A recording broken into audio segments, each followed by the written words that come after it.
என்னுடைய பிள்ளைகள் வஞ்சிக்கப்பட்டு விட போகக்கூடாது. என்னுடைய வாலிப பிள்ளைகள் சத்தியத்தில் நடத்தணும், நடக்க வேண்டும். தவறான காரியங்கள் இன்னைக்கு யாருக்கும் டிசைன் பண்ண தெரியல. இன்னைக்கு வெளுத்ததெல்லாம் பாலுன்னு நம்புகிற ஒரு ஆவிக்குரிய உலகத்தில் நம்ம வாழ்கிறோம். நாங்கள்லாம் இத்தனை ஆண்டுகள் நாங்கள் பார்க்குறோம். நாங்கள்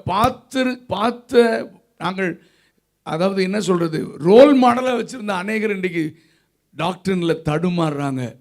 இன்றைக்கி நிறைய வாலிபர்கள் எழும்பி அவர்களை நல்ல பரிசுத்தவான்கள் ஒரு லீடர்ஷிப் கீழே இருந்து ஆமேன் அவர்கள் கற்றுக்கொண்டு காரியங்களை செய்யாமல் ஆமேன் நான் ஒரு தம்பியை பார்த்து கேட்டிருக்காங்க, தம்பி உங்களை மென்டர் யாருன்னு கேட்டால் பரிசுத்த ஆவியானவர் அப்படின்னு.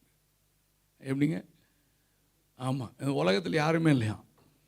ஆமாம், அவங்க பாருங்கள், யாருமே லீடர்ஸாக வச்சுக்கிறது நான் ரெடியாக இல்லை. நான்லாம் இத்தனை மோர் தென் 35 இயர்ஸ் அவன் ரட்சிக்கப்பட்ட ஆரம்பத்திலிருந்து நான் ஊழியம் செய்து கொண்டிருக்கிறேன். ஒருவேளை கவர்மெண்ட்டில் அக்ரிகல்ச்சர் டிபார்ட்மெண்ட்டில் அநேக ஆண்டுகள் நான் வேலை செய்தாலும் வேலை செய்து கொண்டே நான் ஊழியம் செய்தேன். இத்தனை ஆண்டுகள் அண்ணனோடையே கிட்டத்தட்ட 25 years I am travelling. So ஆனால் இன்றைக்கும் பரிசுத்தவான்கள் அங்கே காரியங்களை சொல்லும் போது நாங்கள் கீழ்ப்படிய கற்றுக்கொள்ள நாங்கள் ஆயத்தமாக இருக்கிறோம்.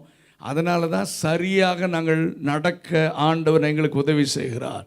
ஒரு அல்லேலியா சொல்லுங்க பார்க்கலாம். இன்றைக்கி ஒரு அண்ணன் தான் அடிக்கடி சொல்லுவாங்க, ஒரு சீடியில் ஒரு பாட்டு ஹிட்டாச்சு நான் தலைகீழாக தான் நடக்கிறோம். ஏன்னா நம்ம சர்ச்சு பாஸ்டர்ஸும் நல்ல முதிர்ந்த ஒரு நல்ல அனுபவம் மிக்க சாதித்து வாழ்ந்து காண்பித்த தேவ மனிதரில் கூப்பிட்டு எங்கள் சபை வசனத்தில் தேரணும்னு எங்கள் பாஸ்டர்ஸ் எங்கள் ஊரெல்லாம் விரும்புகிறதே இல்லை. பிரதர் அவனை கூப்பிட்டா டான்ஸ் போட்டால் கூட்டம் பயங்கரமாக வருதுன்னு கூப்பிட்றான். நான் மலேசியாவில் போய் நான் திட்டின மாதிரி மலேசியாக்காரனை எவனும் திட்டிருக்க முடியாது. நான் சொன்னேன், லூசிஃபர் வந்தால் கூட நீ கூட்டம் வச்சிருவடா. நீ இருக்கிறீங்களா இல்லையா? அப்போ நம்ம சபைக்குள்ளே ஆளை விடுறதே யோசித்து தான் விடணும். எல்லாரையும் விட முடியாது. பிரசங்கம் பண்ணுறது ஈஸி, வாழ்கிறது தான் மிக முக்கியம். சாட்சியுள்ள வாழ்க்கை வாழ்ந்து ஆமேன் அந்த மாதிரி நபர்கள் வந்தால் தான் சபை பக்தி விருத்தி அடையும். கரங்களை உயர்த்தி ஒரு அல்லேலியா சொல்லுங்க. ஸோ இந்த நாட்களிலே பாச சொன்னாங்க, இந்த மாதிரி எங்கள் பிள்ளைங்க தடுமாறுறதை பார்த்தா எனக்கு தூக்கமே இல்லை பிரதர். நாங்கள் இதுதான் அநேக பரிசுத்தவானுடைய அண்ணனும் அதை சொல்லுவாங்க, அகஸ்டின் அண்ணனும்.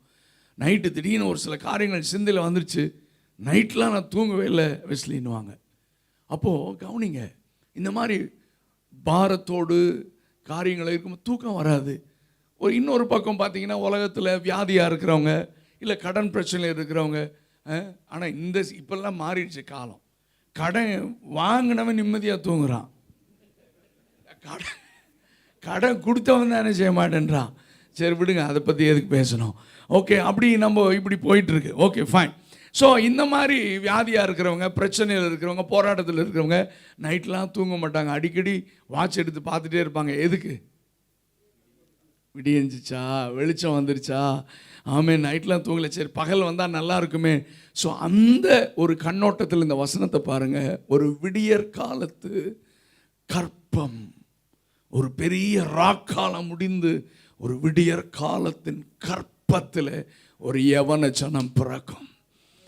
விடியற் காலம் என்றால் வேதத்தின் அடிப்படையில் நான் சொன்ன மாதிரி ஆராதனையில் 400 ஆண்டு காலங்கள் இருண்ட காலங்கள் என்று அழைக்கப்பட்டது. 400 ஆண்டு காலங்கள் இருண்ட காலம். ஒரு என்ன சொல் டார்க்னஸ்.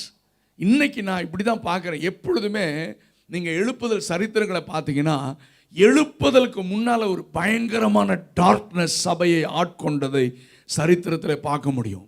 ஏன்னா அந்த பிசாசு இந்த ரிவைவலை ஸ்மெல் பண்ணிட்டான்னா அந்த ரிவைவல் வரக்கூடாதபடிக்கு தடுக்க மேக்சிமம் ட்ரை பண்ணுவான். ஆவிக்குரிய ஜனங்களை, விசுவாசிகளை சோர்வடைய செய்து, ஊழியர்களை, வாலிபர்களை, விசுவாசிகளை தவறான உபதேசத்திற்கு நேராக, ராங் பிராக்டிஸஸ்க்கு நேராக அனுப்பி வசனத்தை குழப்பி எல்லாரும் இன்னைக்கு நிறைய பேர் குழப்ப நிலையில் தான் இருக்கிறார்கள். எது குழம்பணும்? நம்ம கையில் தான் பைபிள் இருக்குல்ல, நம்ம கூட தான் பரிசுத்த ஆவியானவர் இருக்கிறார்ல, சகலத்த சத்தியத்தையும் நமக்கு போதிக்கிறவர்.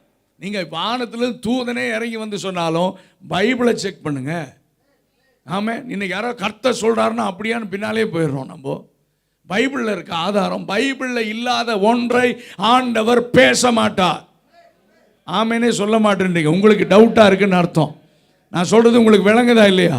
வேதத்தில் இல்லாத ஒன்றை ஆண்டவர் பேச மாட்டார். நம்புறவங்க மட்டும் கரங்களை உயர்த்தி ஒரு ஹல்லேலூயா சொல்லுங்க பார்க்கலாம். ஆமென். வேதத்தில் இல்லாத சத்தியங்கள். ஏன்னா நான் இங்கே வந்து நின்றுட்டு வசனத்தை பேசாமல் சொந்த அனுபவங்களை நான் அதிகமாக சொல்லுங்க. சொந்த அனுபவம்னா சாட்சியெல்லாம் சொல்கிறது இல்லை. அதாவது இந்த பார்த்த தரிசனம், நான் அங்கே போனேன் 3ஆம் வானம், நான் நீ எந்த வானத்துக்கு போனேன்னு வசனத்தை பேசுகிறான்னு சொல்லணும். சரி, ஆமென். பைபிள்லேயே இல்லை. இவர் பிதாவை போய் பார்த்தேன், இயேசுகிட்ட டீ சாப்பிட்டு வந்தேன், அங்கே ஆலோசனை சங்கத்தில் உட்காந்து நானும் அட்வைஸ் பண்ணிட்டு வந்தேங்கிறான் துணிகிறமா. நம்மளால் பார்க்குறேன், இவர் அடிக்கடி பரலோகம் போகிறாரா, பேசாமல் இவர் கட்சியில் சேர்ந்துட்டா நம்மளும். அவர் போகிற பரலோகமே வேறு, பைபிளில் சொன்ன பரலோகம் இல்லை. ஹல்லேலூயா. பைபிளில் என்ன இருக்குது? ஆமென். இயேசு கிறிஸ்துவுக்கு அடுத்தபடியாக யார் தான்? பைபிளில் பவுல். அவரே தன்னுடைய அனுபவத்தை ரொம்ப கேர்ஃபுல்லாக, ஆமீன், இடர் உண்டாயிடக்கூடாது, தன்னை உயர்த்திடக்கூடாதுன்னு கேர்ஃபுல்லாக சொல்கிறாங்க. ஆமீன். அதைத்தான் நம்ம வேதத்தில் பார்க்கிறோம். அப்படிப்பட்ட பரிசுத்தவான்களை நாம் பின்பற்ற கர்த்தர் நமக்கு உதவி செய்வாராக. ஓகே, கவனிங்க. அப்போது இந்த சாயங்காலம் இந்த விடியற் காலத்தை நான் சொன்னேன், விடியற் காலத்து கற்பத்தில் அப்படின்னா நியூ ரிவைவல் எரா. அதில் விடியற் காலத்து கற்பத்தில் பிறந்தவர்கள் தான் பைபிள் நிறைய பார்க்குறோம். மோசே கூட விடியற் காலத்து கற்பத்தில் பிறந்தவன் தான்.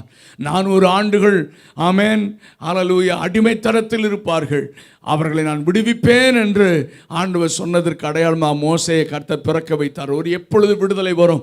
ஆபிரகாமுக்கு கர்த்தர் கொடுத்து சொன்ன வார்த்தைகள் நிறைவேறிவிட்டதே, இப்பொழுது விடியுமா, எழுப்புதல் வருமா என்ற ஏக்கத்தோடு கூட 400 ஆண்டு காலங்கள் இருண்ட காலமாக இருந்தது. பிரத்யட்சமான தரிசனம் இல்லை, தேவாலயத்திலே கர்த்தருடைய வல்லமை இல்லை, காத்து கொண்டிருந்தார்கள். அப்பொழுதுதான் சகரியா எலிசபெத்தை கர்த்தர் தெரிந்தெடுத்து அவர்களுக்கு யோவான் ஸ்நானகனை கொடுத்து ஆண்டவருடைய முதலாம் வருகைக்கு வழியை ஆயத்தப்படுத்த 400 ஆண்டுகள் கழித்து ஒரு வாலிபனை கர்த்தர் தெரிந்து கொண்டார். இன்றைக்கும் கர்த்தர் 2வது வருகைக்கு வழியை ஆயத்தப்படுத்த ஒரு சிலரை கர்த்தர் தேடிக்கொண்டே இருக்கிறார். நீங்க த்ரூஅவுட் தி பைபிள் பார்த்தீங்கன்னா ஆண்டவர் தேடிக்கொண்டே இருக்கிறார். அவன் சீசனை மாத்திரத்துக்கு, இருண்ட காலத்திற்கு ஒரு முற்றுப்புள்ளி வைப்பதற்கு ஆண்டவர் விடியற் காலத்து கற்பத்தில் ஒரு சிலரை கர்த்தர் எழுப்புகிறார். அந்த வரிசையில் நீங்களும் நானும் இருக்க வேண்டும் என்று கர்த்தர் விரும்புகிறார். நான் அடிக்கடி என் ஜெபத்தில் சொல்லுவேன், ஆண்டவரே, எழுப்புதலை வேடிக்கை பார்க்கிற கூட்டத்தில் நான் இருக்க மாட்டேன், எழுப்புதலுக்கு காரணமாக இருக்கிற கூட்டத்தில் நான் இருக்க விரும்புகிறேன். என்னோடு கூட சேர்ந்து எத்தனை பேர் நான் இருக்கிற என் குடும்பத்தில், எங்கள் சபையில், ஆண்டவரே, நான் எழுப்புதலுக்கு காரணமாக, I want to be the channel of revival. ஆண்டவரே, என்னை அப்படி மாற்றும்.